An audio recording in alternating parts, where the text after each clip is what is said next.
And we are live. Good evening, everybody, and welcome to Mishnah Mastery. We are going to try and do 3 chapters tonight, chapters 8, 9, and 10, and finish Bava Metziah. And we're giving ourselves an hour to do it.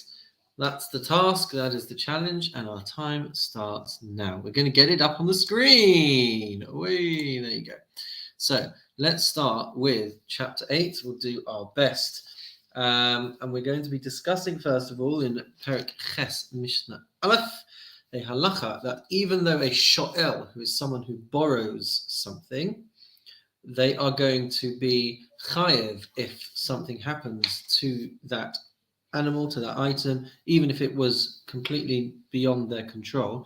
The Torah will tell us that if you borrowed the utensil and you also used the owner as your employee, then a sho'el, a borrower, is not going to be responsible. It's all going to depend on the situation at the time of the borrowing. So the Mishnah says as follows: Ha-sho'el es hapara, a person borrows a cow, v'sho'al ba'aleha ima, and he borrows the owner with it. So the owner's still going to have some interaction and some connection to the animal that you have borrowed, even though it's in your possession. Or sachar ba'aleha ima, or you've hired the owner with the cow. Sha'al ha-ba'alim or scharan, or you have borrowed the owners, or scharan, or have hired the owners first. Ula'achar kach sha'al ha-sapar, and afterwards you hire the cow. You borrow the cow. Vamesa, and then the cow dies under your jurisdiction. The Mishnah says patur, you are going to be exempt, even though ordinarily you would have been liable. Shne'emar, as the pasuk says in Shmos chapter 22 verse 14, in ba'alav imo lo yishalem, if its owner is with him, he does not pay. However, aval, says the Mishnah, sho'el es hapara, if you borrow the cow, v'achar kach sho'el es habalim or secharan, and afterwards you hire the owners, or you borrow the owners, vamesa, that you call in a favor, and then the animal dies, then the Mishnah says chayav, then you're going to be liable for the cow. Shne'emar ba'alav einimo shalem yishalem, because the verse says that if the owner is not with the animal at the time of borrowing, then you are going to be chayav. You shall surely pay. That is Mishnah Aleph. Mishnah base, we're going to have other situations of sho'el, of someone who's borrowing, without the involvement of the owner. We're going to be discussing the relationship of sho'el and the owner, and socher and the owner. We're going to see 3 different cases. Says the Mishnah, ha-sho'el asapara, one who borrows a cow, sha'ala chatzi hayon u'suchara chatzi hayon, or a case where you've borrowed the cow for half a day and you've hired the cow for half a day. Sha'ala hayom u'suchara lamachar, you've borrowed the cow for the day and you've hired the cow for the following day. Sachar achas for sha'al achas, or you have borrowed one cow, you've rented one cow and borrowed another cow from the same owner. Vamesa, and the cow died. So the Mishnah says, Hamash'il Omer, the owner of the cow, the one who's given it out, who's lent it out, is going to say, Sha'ula Mesa, it was the borrowed cow that died, and therefore you should be liable. Or he'll say, in reference to a different case, B'yom Shahaisa Sha'ula Mesa, it was the day on which you had borrowed the cow that died, not the day that you had hired the cow. B'sha'a Shahaisa Sha'ula Mesa, or it was at the time when you had hired the cow, not at the time when you had, it's the time when you had borrowed the cow, not at the time when you had hired the cow. V'hala omer eini yodea, and then the guy who had borrowed or hired the cow says, eini yodea, I'm not actually sure at what point in the time that I had the cow under my responsibility, I'm not sure what the status was when it actually died. So the Mishnah says, chayav, he is going to be liable to pay the damages. Hasocher omer suchura mesa, if the renter, the one who pays the money to hire it, says that it died when he when it was during his term of rental, or biyom shahaisa sechura mesa, it was on the day that I had hired it, not on the day when I borrowed it, or b'shah shahaisa sechura mesa, or it was at the time of the day when it was under the halachic contract of our rental, not when I borrowed it. V'hala omer eni yodea, and then the owner says, I'm not actually sure when it was that it happened. Then the Mishnah says patur, then he is going to be exempt. Ze omer she'ula v'ze omer sechura. What if there's a complete discrepancy here? So one guy says that it was when I was borrowing it, and the owner says it was when he was renting it. Yeshava hasocher she'sechura mesa. The owner has to, the hirer, the renter, has to swear that it died when it was during his period of rental. If they both say that they're not sure when it is that it died, then the Mishnah says yachloku. Then they should divide the value of the cow between them, and the guy who borrowed/rented it should pay half, and the owner should take responsibility for half. That is the resolution if neither of them are sure at what point it had died and under what kind of contract it had died, or what kind of relationship it had died. Mishnah Gimel. At what point does the shoel commence and have complete responsibility? So the Mishnah says, "Hashoel asapara," one who borrows a cow, the shilcha lo biyad beno, and he sends it. The lender sends it in the hand of his son to transport it over. Biyad avdo, in the hand of his servant. Biyad shlucho, in the hand of a messenger. Or biyad beno, or in the borrower's son's hand. Biyad avdo, or in the borrower's servant. Or biyad shlucho shel shoel, or the borrower's messenger. Vamesa, and it died. The Mishnah says patur. It is only going to be when he takes delivery of the animal that he is going to assume full responsibility for it. Amalo hasho. But if the borrower was to say, Shalchali biyad bani, send it to me with my son, biyad avdi, or with my servant, biyad shluchi, or with my agent, or biyad bincha, with your son, or biyad avdacha, with your servant, biyad shluchacha, with your agent, or she'amalo amashal, or the owner who's lending it out says, Part of the arrangement is that I'm sending it with my son, biyad avdi, with my servant, biyad shluchi, with my agent, or biyad bincha, with your son, biyad avdacha, with your servant, biyad shluchacha, with your agent, va'amalo hashol shalach, and he acquiesces and he says, yeah, sure, that's fine, I accept the T's and C's, send it over, v'shil chavamesa, and during its journey it dies, chayav, then he is going to be liable to pay the compensation. And this is the same as well when it's on its way back. Really, it only will transfer our ownership back once it's in the owner's hands. But if an arrangement was made and there was an understanding that he's going to be having responsibility for it while it's being transported, then the status is going to change during its journey. Mishnah Dalad, we're discussing a case where a person buys something, but it's not in front of him at the time. So we've talked before about the type of acquisition called chalipin, which is where you can make a kinyan on one item, and at that moment, the other item which isn't present becomes under the ownership of the other person. So the Mishnah says, "Hamachalif para b'chamor," person who exchanges a cow for a donkey. V'yalda, and the cow was pregnant and it now gives birth. So if the cow was to give birth after the chalipin, after this transaction, then the offspring is going to belong to the new owner. Continues the Mishnah. Similarly, an owner sells his maidservant and it then gives birth. One of them says the owner says that the birth happened before I had sold it, and so it should be mine. And the other one says that the birth happened after I had taken ownership of it. Yachloki, they should sell the child, sell the offspring, and split the money. Continues the Mishnah. If a person had two servants, one who was an adult and one who was a minor. Is that what it means, or is it big and small? Oh, one was more expensive, one was less expensive. Sorry. V'chein shtei sados, or 2 fields, achas gedola v'achas katana, one large, more expensive field, one cheaper field. Halokeach omer gedola lekachti. So there's a discrepancy now as to which field it is that has transferred ownership. So the buyer says, I bought the big one. V'hala omer ein yodeh, and the owner says, I'm not sure. Then the Mishnah says, Zachar begadol, and we listen to the one who is certain, and so he acquires the bigger field. The seller says, I sold you the small one. And the buyer says, I'm not sure which one it was. So then he's stuck with the smaller one. If one says that he bought the big one, and the seller says he sold the small one, then the owner has to swear that he sold the smaller one. And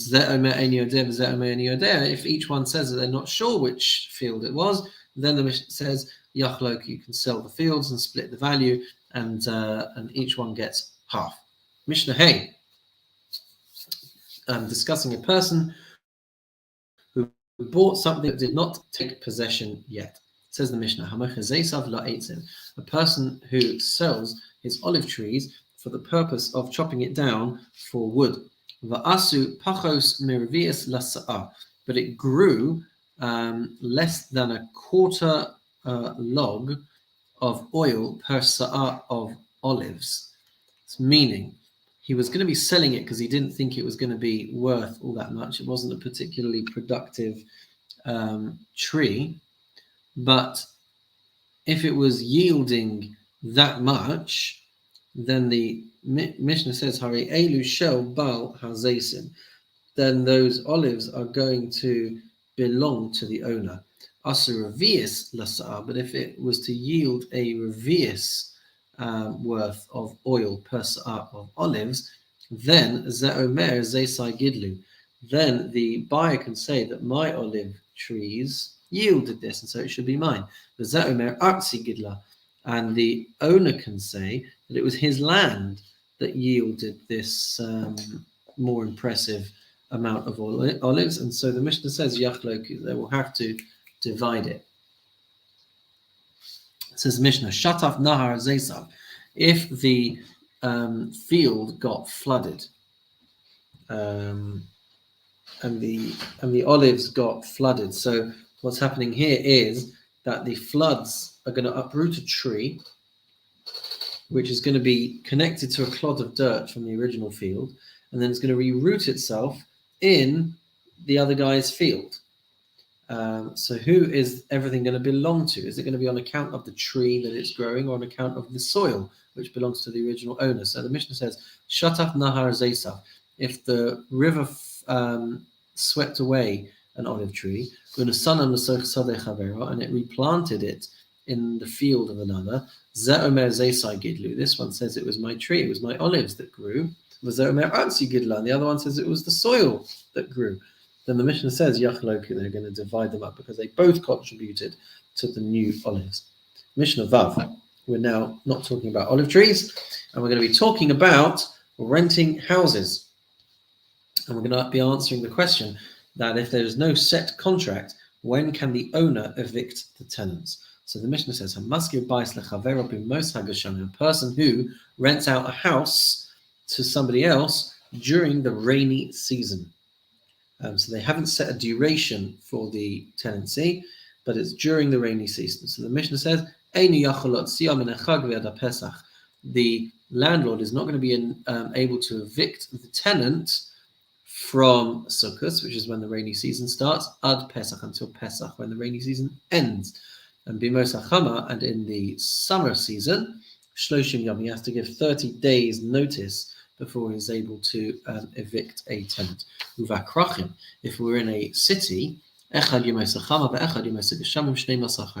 whether it's summer or rainy season, he has to give 12 months notice to either evict the tenants, or for the tenants to leave. And that's because it's going to be harder to find new tenants because so many people live there. Uvachanuyos, with regard to rented shops, echad ayaros ve'echad krachim, whether it's in town or in the city, Mishnah says, Shnei Masach Chodesh, you have to give 12 months notice because it's going to be harder to move because of all the people you gave store credit to, apparently. Rabbi Shimon ben Gamliel says, when it comes to a bakery or a dyer's shop, you have to give 3 years notice before you're able to move things along. And that's because these were shops that would have a very specific setup, and it would be very hard to find a new tenant or a new place to be able to continue. And so therefore, the Mishnah says you have to give 3 years notice. Mishnah Zion. Whose responsibility is it to pay for repairs? Is it the tenant or is it the landlord? So the Mishnah says, Hamaskir bais lechaver, one who rents out a property to another. Hamaskir chayav bedeles. The landlord is going to be liable, will be responsible for the professional fixings. So things like the door, baneger, or the bolt, or bamanu, the lock, and anything which will require a craftsman to fix it. But all of the wear and tear is going to be on the tenant's responsibility. The tenant should take responsibility for anything that's not requiring professional fixing. So changing the light bulbs, I think, is the one that's brought in the Gemara, but that could be a complete lie because light bulbs hadn't been invented yet. Continues the Mishnah. What if a person rented a house but not the yard? Can they still make use of the yard? Does the owner relinquish his rights to the yard? So the Mishnah says, Hazeva, when it comes to the fertilizer, that would be in the courtyard of a house, shel balabais, it belongs to the owner if he has not rented the courtyard.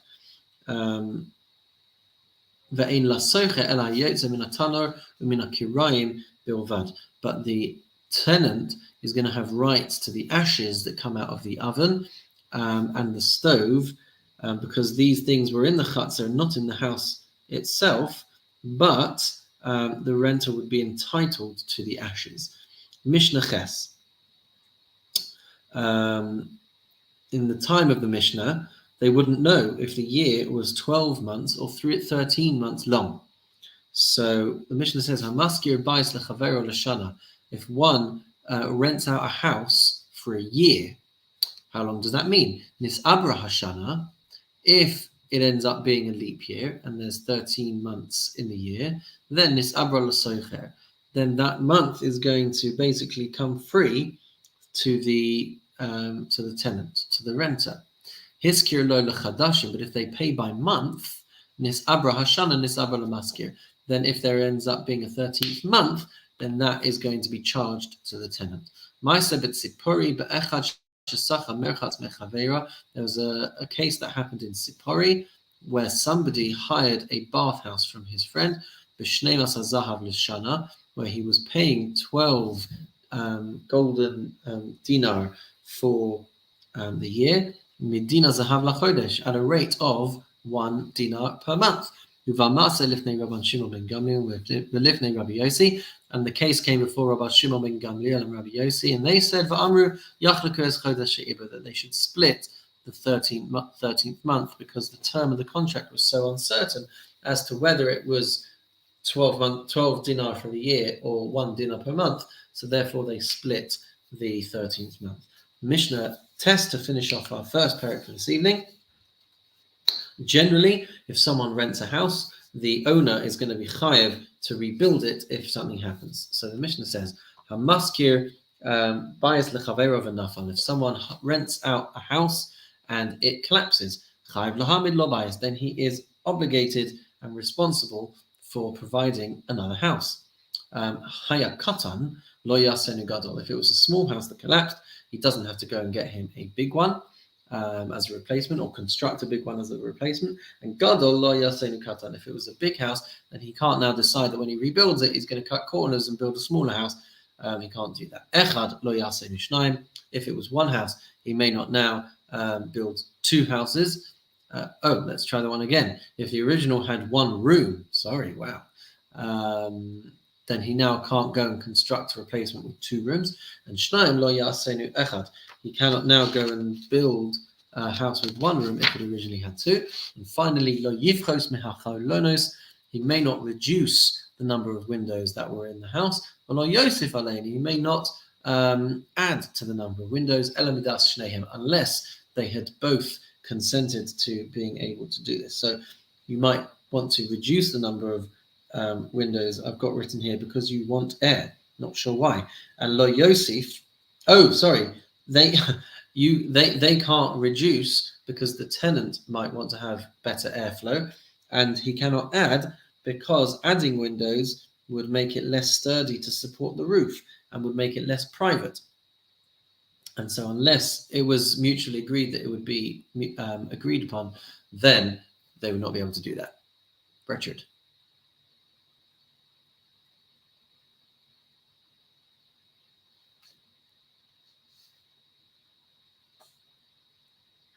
I guess because it's on the same footprint, so it's going to be 2 smaller rooms rather than 1 bigger room.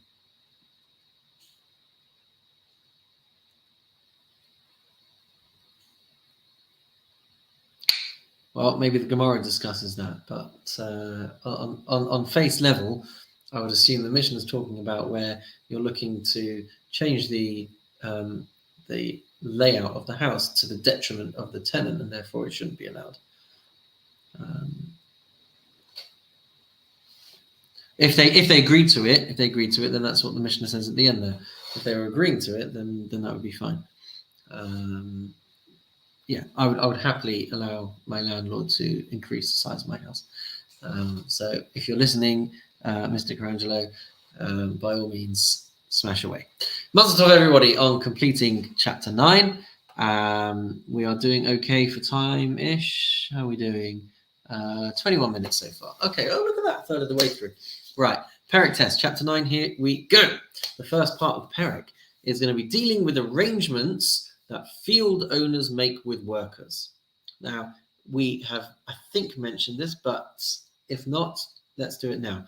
There are 3 different types of arrangements that landowners can make with field workers. One is an arrangement called arisut or arisus, and that is where the worker will work the field and split a percentage of what he harvests. The second type is called chakirus, which is where the worker is going to give a fixed amount to the owner, but that is going to be entirely non-dependent on the production of the field. And it doesn't even have to be produce from the field. So he's going to give something back to the landowner, which is going to be fixed beforehand. Whereas arisus, the first one, is splitting whatever ends up being harvested. And the third is sechirus, which we could translate as renting, which is where the worker can do whatever he wants on the land, and the owner is going to receive money in return. So at the moment, we're going to be dealing with the first 2 types, arisus and chakirus. I don't have great English translations for those types of arrangements.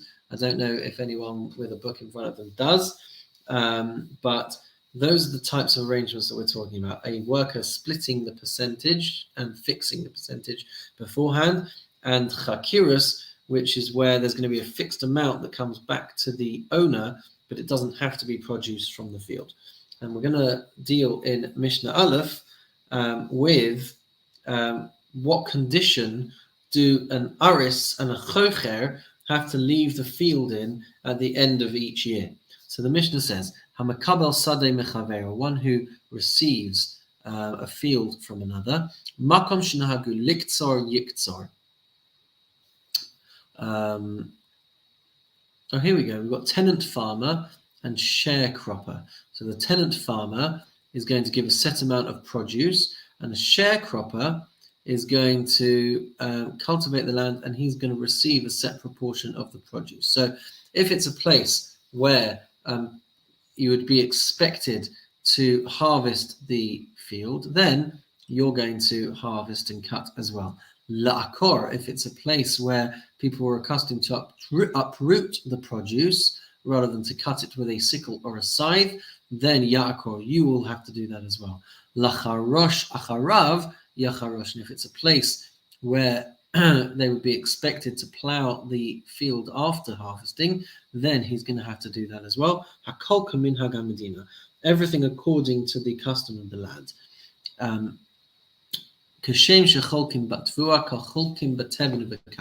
In the same way that they could make an arrangement to divide the produce, they can also divide up the straw and the hay.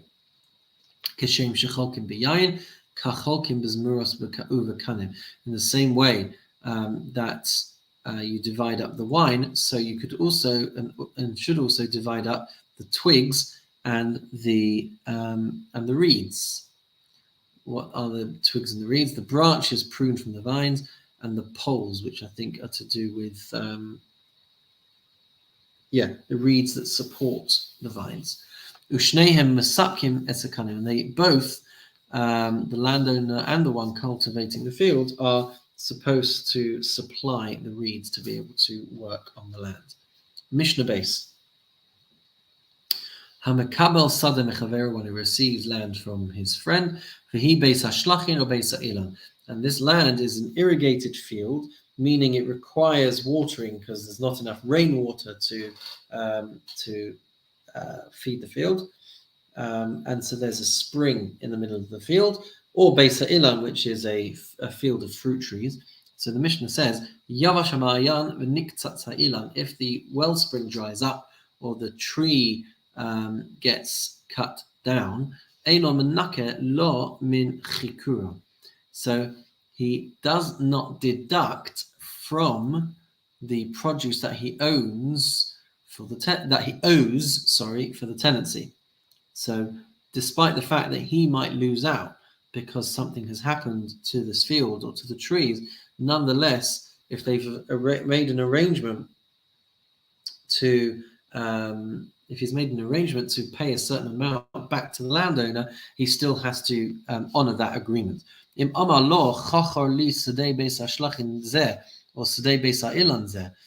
they did make an arrangement, though, where he said, lease me, share with me this field, this irrigated field, or this field with trees, and so it's part of the arrangement that they understand what could go wrong with this field, then the Mishnah says, Yavesh ha'ma'ayan v'niktzas ha'ilan, if the wellspring dries up or the tree gets cut down, menake lo min chikura, then this could be subtracted from the amount that he has to pay back, because they've got an understanding of what can end up happening during the period of the tenancy.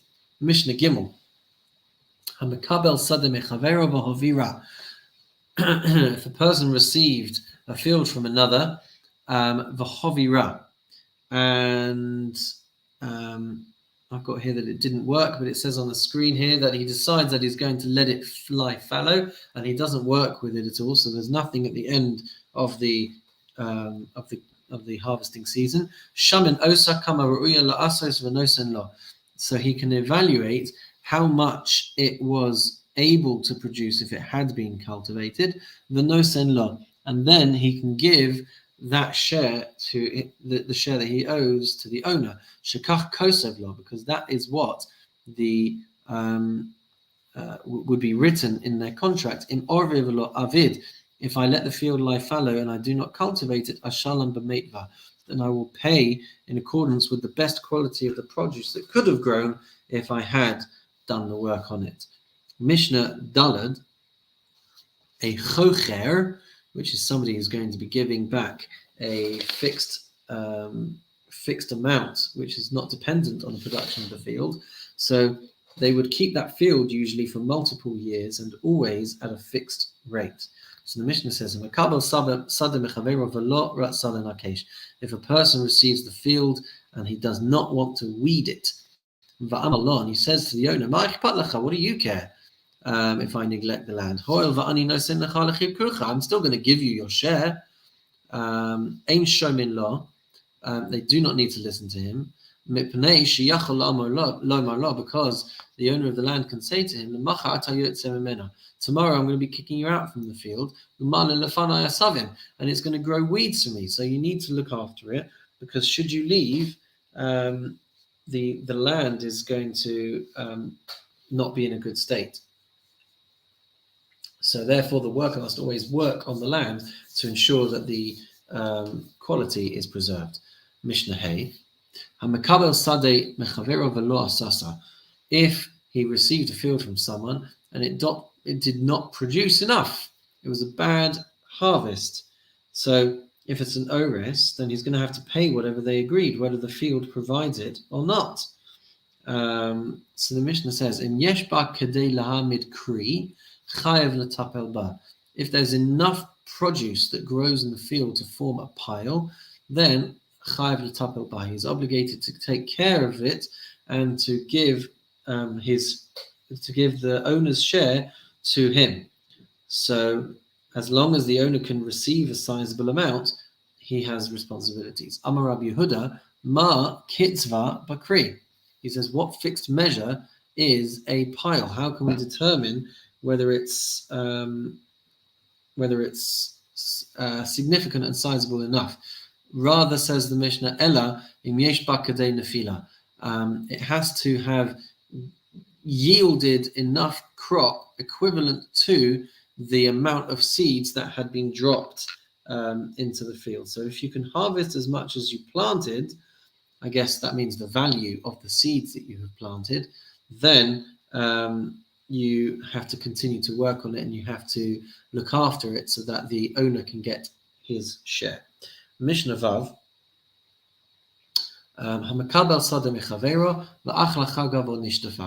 A person receives a field from someone with the assumption that it was going to produce a harvest that he could then use to pay back the owner, but it got consumed by grasshoppers, or there was a or nishtafa, or there was a strong wind that blew the kernels from the stalks and nothing grew. So if in Markas Medinahi, if it's a regional disaster, if there's just no avoiding it, and everything gets affected, then Menakelom in Chikura, then we would take this into account with the amount that he is expected to pay back to the owner. It may not Markas Medina, and if it's not a regional disaster, and I guess it's something that is more specific to that particular field, maybe something that he should have been a bit more careful to prevent,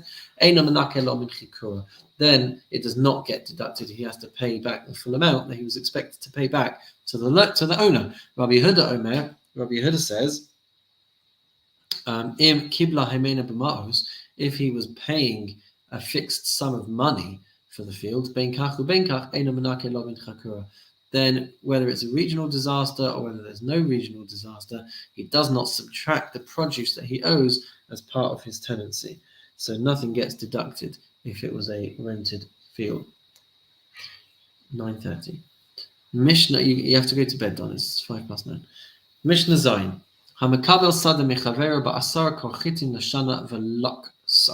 So a person receives a field from his friend in return for the payment of 10 kor of wheat per year.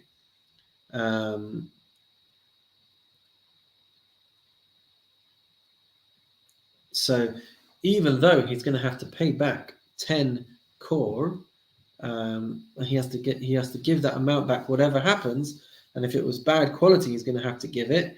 And if it's good quality, he can't go and buy inferior quality to then pay him back with. So the Mishnah says he receives this field at the price of 10 kor of wheat per year, v'laksa, and something happens to the crop and it's inferior. No sen lo mitochi. Nonetheless, he has to pay and give the owner 10 kor of wheat from that produce. He doesn't have to go and get high quality wheat for him. If it was high quality wheat that he grew, I'm going to take the good stuff for myself, and I'm just going to go down to Costco and get you the rubbish stuff. Rather, he has to give him from the good stuff as well if he owes him the 10 kor of wheat. Mishnah Ches. He receives the field in order to plant Sa'orim, in order to plant barley. Lo Yizra'enu Chitim. He now can't go and plant wheat because it's more damaging to the soil than barley.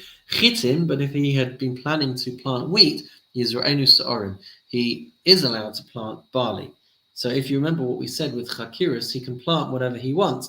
He just has to ensure that the owner gets whatever the term, whatever the rate was, even if he has to go and buy that produce. So as long as it's not detrimental to the land, he can plant something else. Rabbi Shimon ben Gamliel oser. Rabbi Shimon ben Gamliel forbids this. No matter what, you may not change the condition, even if it betters the field. Tavua. If you're ready to go to bed, then yes. Love you. Tavua lo yizra'enu kitnis. If you were planning to grow grain, you can't now go and plant legumes because they're going to weaken the field. Kitnis yizra'enu tavua. But if it was legumes, then you can plant grain because that's going to be better for the field. But again, Rabbi Shimon ben Gamliel, Rabbi Shimon ben Gamliel says you may not change the field for the better or for the worse. You cannot change the condition, and therefore you wouldn't be able to do this. Mishnah Tes. If a person receives a field from another and it's just meant for a few years, so we're talking about less than 7 years, so there are some things that if you were to plant them, they could damage a field for up to 7 years, and therefore, if you're going to have it for less than that, you can't plant those things.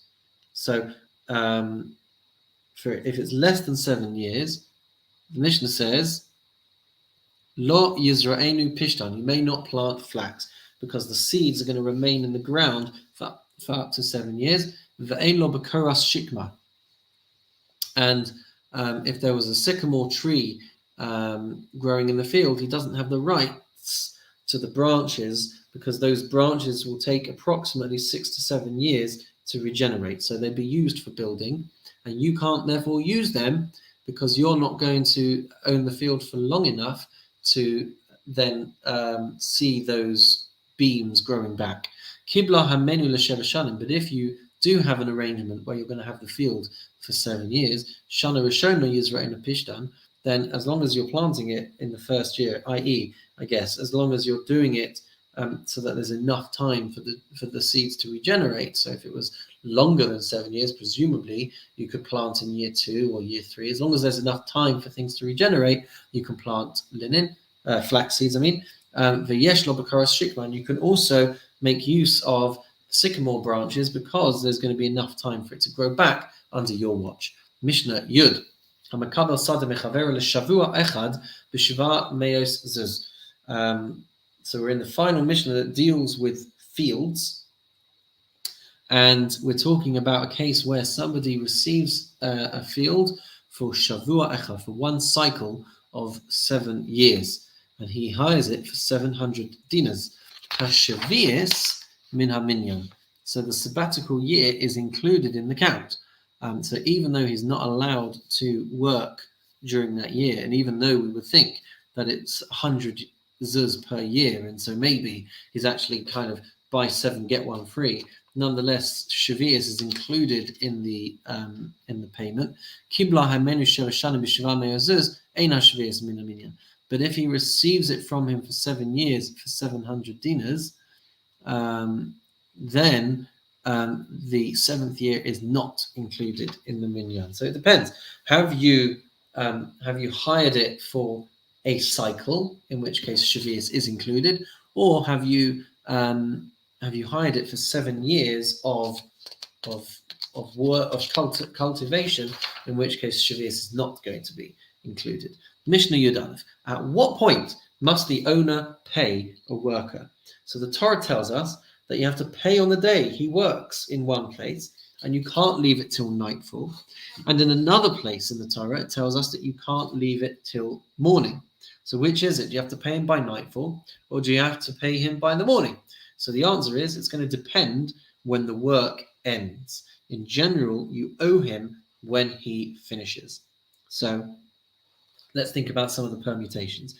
If it's a day worker, so he finishes at the end of the day, or a shift worker, maybe we should say. So he's going to either finish working at the end of the day, or he's going to finish working at the end of the night.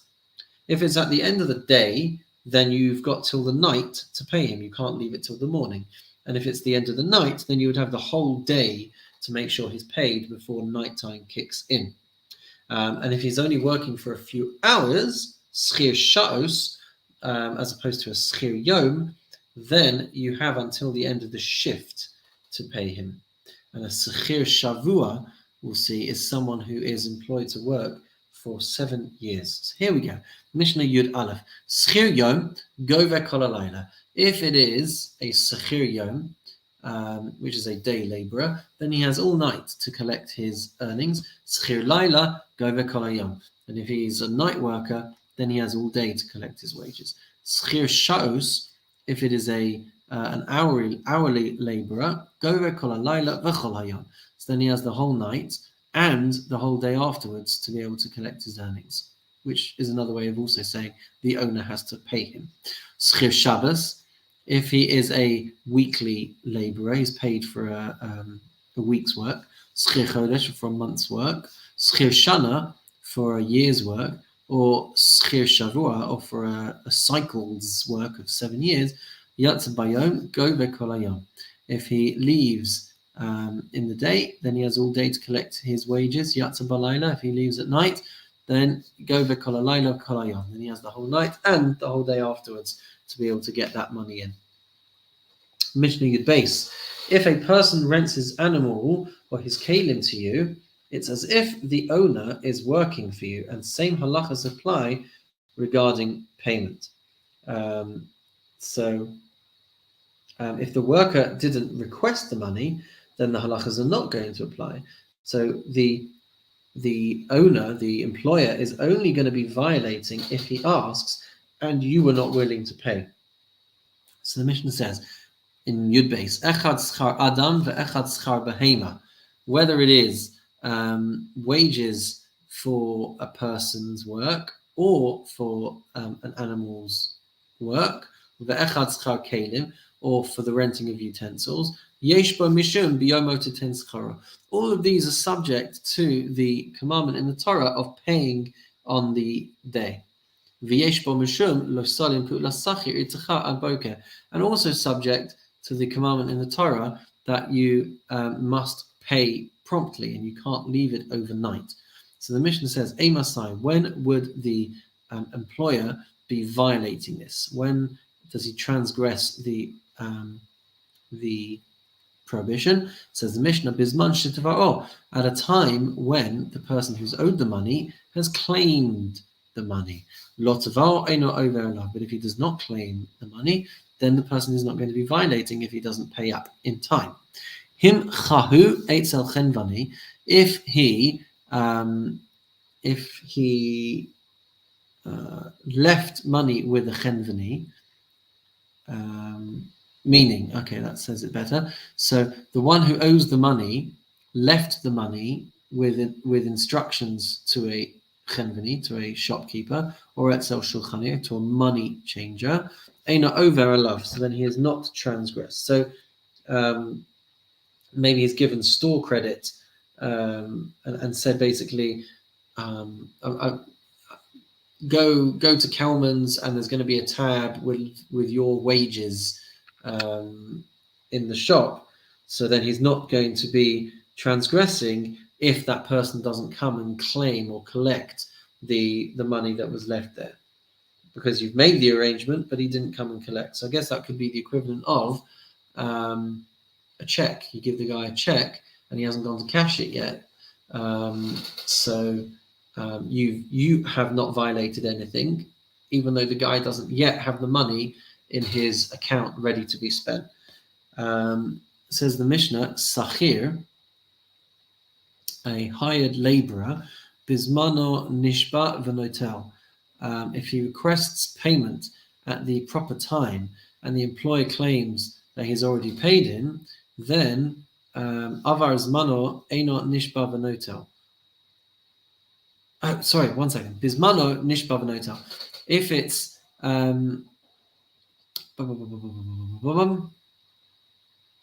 if it's the time for him to be paid and the employer claims he already paid him, then the worker has to swear an oath that he hasn't received his wages, and if he does so, then he can get his money from the employer. Avar Zmano, Einon nishba v'notar. But if the time had passed, he does not swear an oath and take the wages. Continues the Mishnah. Im yesh edim, if there were witnesses, shetava'u bizmano, that he claimed the money at the appropriate time, then hareze nishba v'notar. Then he can swear an oath and take the money. Ger toshav yesh bo mishum biyomo titen scharo. A non-Jew who is residing in Eretz Yisrael is and has accepted the 7 mitzvahs b'nei Noach upon himself. He is going to be subject to the prohibition of paying on the right day, but is not going to be subject to the commandment of not leaving the laborer unpaid overnight until the morning. And that's because the pasuk over there mentions esreyecha, paying your fellow man, and because he's not Jewish, so he wouldn't be included in the wording of esreyecha, paying your fellow man. So that's referring to a Jew. Mishnah Yud Gimel to finish off this perek. And how are we doing for time? We are doing all right. If I can get the next perek done in 15 minutes. Yud Gimel, here we go. Taking collateral for a loan. Hamalve es chavera, a person who gives a loan who lends money to another. Lo yimashkanenu ela b'veistin. You can only take collateral if it's done through the beis din. So forcibly taking the collateral as long as it's done through the beis din. So if he doesn't pay back the loan, you can only collect the collateral through the beis din. V'lo yikanas lebeita litol mashkana. You can't go into his house to just barge in to take the collateral. Shneimar, as it says in Devarim chapter 24, verses 10 to 11. Bachutz tamod, you should stand outside, and the person should go and bring the collateral to you. Hayu lo shnei chedim. If the person who owes you had 2 utensils, notel echad umaniach echad, then you can take one and leave the other one in his possession. You're not supposed to really deprive a person who owes money in the event of non-repayment. So you leave him with one, umachazir sakar balayla, and you have to return his pillow at night time. So if you're taking the pillow as collateral, you have to make sure he has it to be able to sleep on at night. And a plow during the day, so he can work with it during the day. And if the debtor died, it doesn't pass down to the family members, to the inheritors. Rabbi Shimon ben Gamliel says, even to the debtor himself, he needs to return the collateral each day only until 30 days have passed. And after that, after 30 days, the creditor can sell them in court, with the proceeds going towards the payment of the debt. Almana, a widow, Bain shehi aniya ben shehi ashira, whether she is rich or poor, ein mashkinin osa, you should not deprive her of the collateral. Shneimar v'lo sachabo, you should not take collateral. Beged almana, v'lo sachabo beged almana, I think that's the pasuk. That you should not take the clothing of the almana as collateral. Hachovel eserichaim, one who takes a millstone as collateral, over below ta'aseh, you violate a commandment in the Torah, which means taking both parts of the millstone, the lower and the upper part of a hand mill. V'chayav mishum shnei kelim, and you are violating as well the commandment of taking 2 items. Shneimar lo yachabol v'chayim l'rechev. You should not take as collateral the lower part and the upper part. And this isn't only in relation to those specific interdependent parts of a hand mill. Anything that can be used in the preparation of food would be included in this.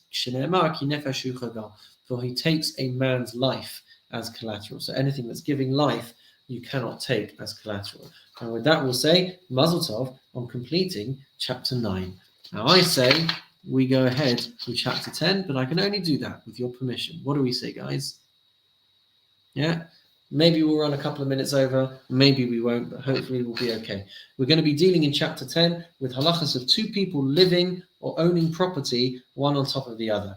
So the Mishnah says in chapter 10, Mishnah Aleph, Habayis v'ha'aliyah shel shnayim shenaflu. You've got a house, ground floor house, and a first floor house.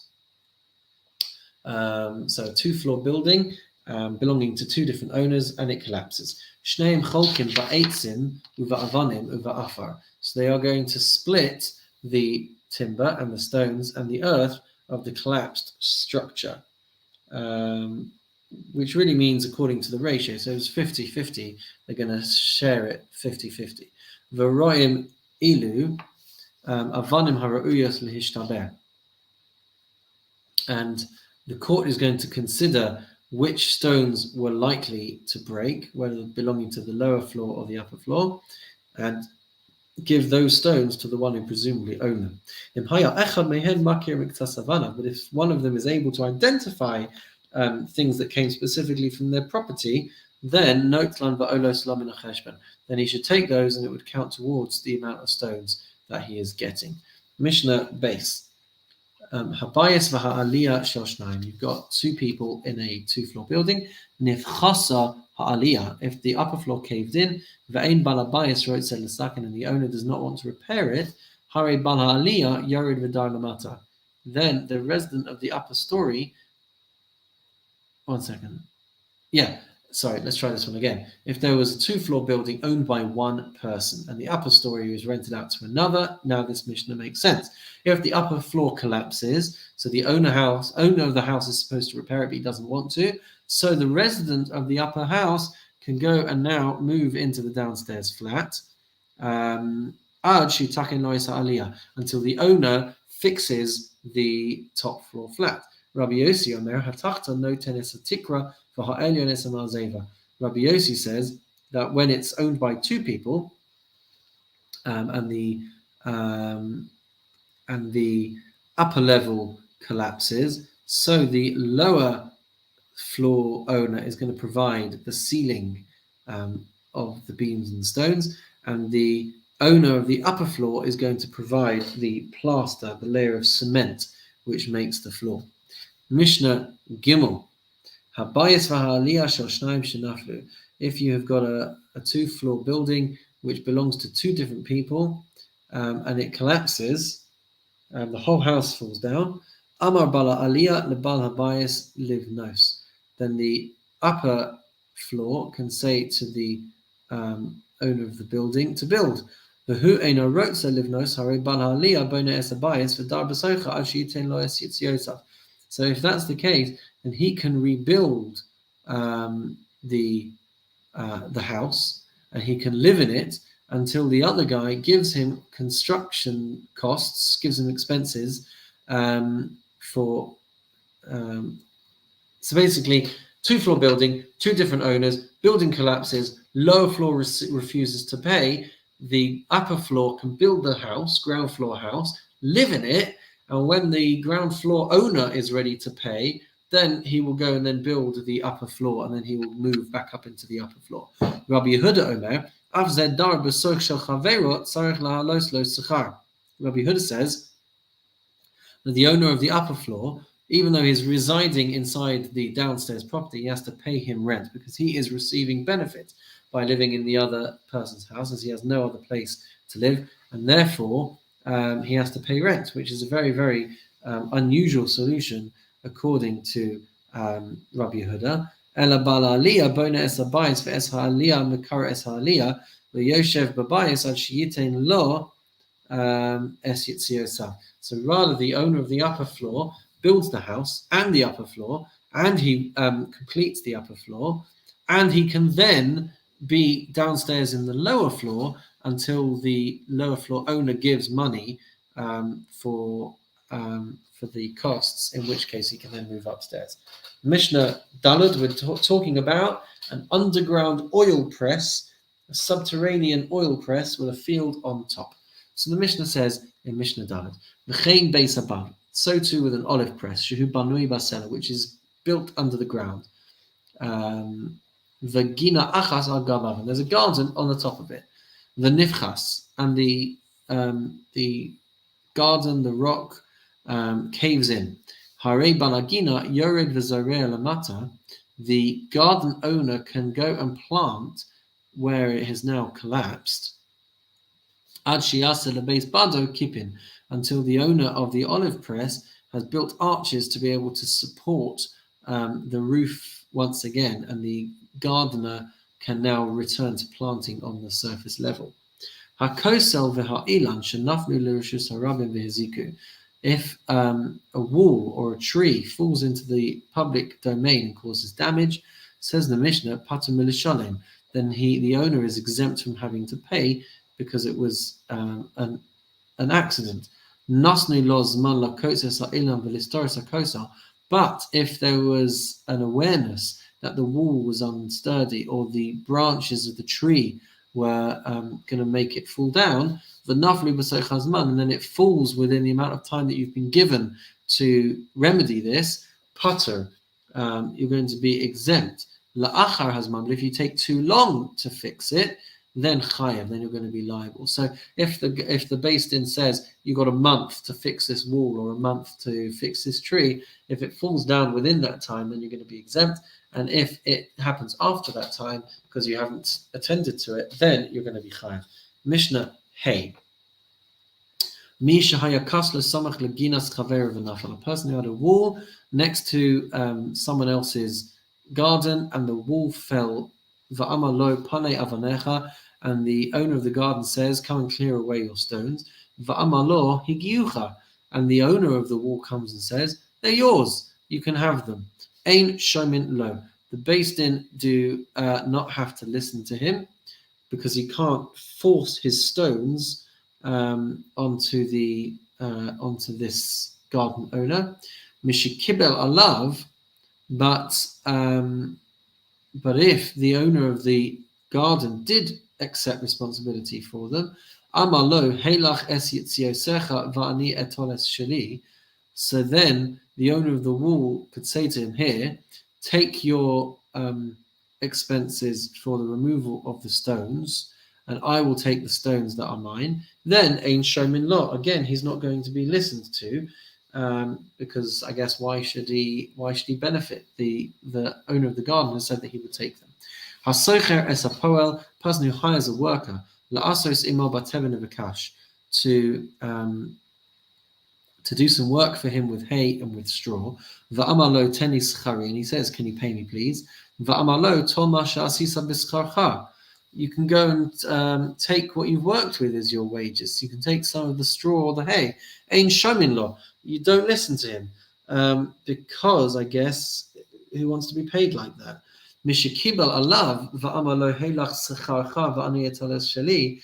But if he does say that he's going to accept to keep hay or straw as a payment, and then the employer changes his mind and says to him, "Take your wages and I will take what is mine," ein shomin lo, then again he's not going to be listened to since the laborer had already acquired the hay. Hamotzi zeva l'rishus harabim, one who takes out manure, fertilizer to the public domain. Hamotzi motzi v'hamazabel mezabel.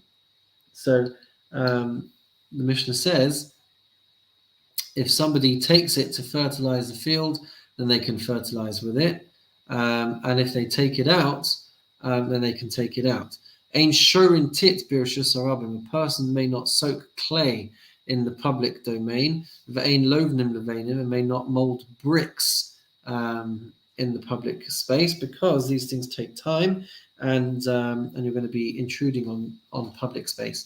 Aval govlin tit b'rishus harabim, but you can mix clay in the public domain. Aval lo leveinim, but you can't do this for bricks. Habona b'rishus harabim, person who is building in rishus harabim. Hamevi avanim mevi v'habona bona.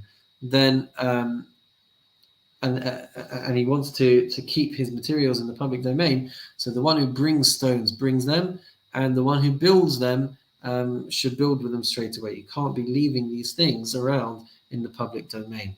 V'im hizik, and if you cause damage, Mishalem Masha Hizik, then you have to pay for the damage which you have caused. Rabban Shimon ben Gamliel Omer Av Metakin who is Malachta Lifnei Shloshim Yom. Rabban Gamliel says you could even prepare your work 30 days beforehand and keep some building materials in the public domain. So even though you're going to be responsible for damage, you would still be able to store some things in the public domain if you needed to. Mishnah Vav, is this the last one of the parak? I believe it is.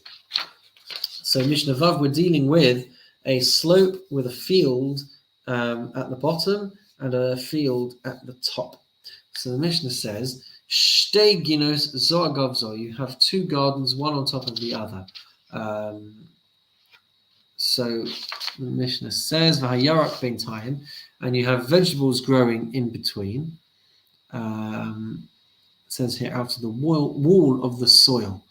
So you've got a height difference between the two, and you've got vegetables growing in between. Rabbi Meir Omer Shel Elyon. Rabbi Meir says the vegetables belong to the owner of the upper garden. Rabbi Yehuda Omer Shel Tachton. Rabbi Yehuda says it belongs to the owner of the lower garden. Amar Rabbi Meir in Yitzah Ha'elyon Likaches Afaro Ein Kan Yarak. Rabbi Meir says, well, this makes sense to me because if the upper owner was to dig down and remove dirt, then you're not going to have vegetables growing there anymore. Amar Rabbi Yehuda in Yitzhak Tachton Lemalos Eskinasa Enkan Yarak. I could say the other way. If the lower owner was to build up his garden, then you're also not going to have any vegetables that are growing. Amar Rabbi Meir Me'acha Sheshneim Yecholim Nichos Zeh. Since the two of them can object to each other, they can both impede the growth of these vegetables. Ro'in Mehechan Yarak Zechai. So what they have to do is they have to figure out since they could both impede for the other, we have to see from where the nourishment is coming, and it's clearly coming from the upper tier. Amar Rabbi Shimon. Rabbi Shimon says, Rabbi Shimon says, anything that the upper owner could reach out and remove, that's going to belong to him. Harehu shelo. V'hashar shel tachton. And anything that is within the reach of the lower field, he is going to be in possession of the vegetables that are too low down for the owner of the upper field to be able to reach. And with that we say, Maztov, ladies and gentlemen, on completing Maseches Bava Metziah, and let's say together, Salik Maseches Bava Metziah, Salik Maseches Bava Metziah, Salik Maseches Bava Metziah. Mazatov on completing Bava Metziah, and next week, God willing, we are going to start Maseches Bava Basra, which is also really exciting, another 10 chapters. So join us next time on Mishnah Mastery.